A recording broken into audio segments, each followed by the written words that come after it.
अगर तुम ये सुन रहे हो तो समझ लो मैंने बहुत देर कर दी।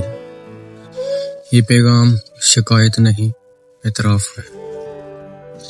मैंने तुम्हें जाने दिया, मगर सच ये है मैं कभी संभला ही नहीं। लोग कहते हैं मजबूत बनो, मैं बन गया इतना मजबूत कि अंदर से टूटने की आवाज भी बाहर ना आई। क्या तुम्हें कभी एहसास हुआ कि मैं चुप क्यों हो गया हूँ?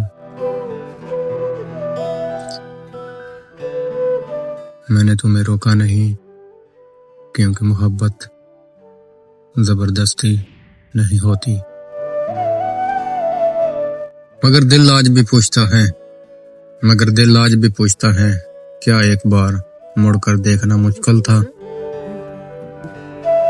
ये खत खत्म नहीं कर रहा, बस खुद को आजाद कर रहा हूँ, दिल का बोझ हल्का कर रहा हूँ।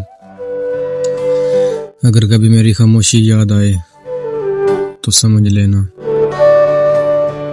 मैंने नफरत नहीं की थी,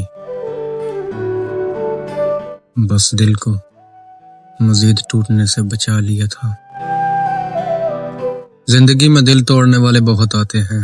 अगर आपकी जिंदगी में भी कभी कोई दिल तोड़ने वाला आया तो कमेंट में अपनी राय का जरूर इजहार करें। Thank you.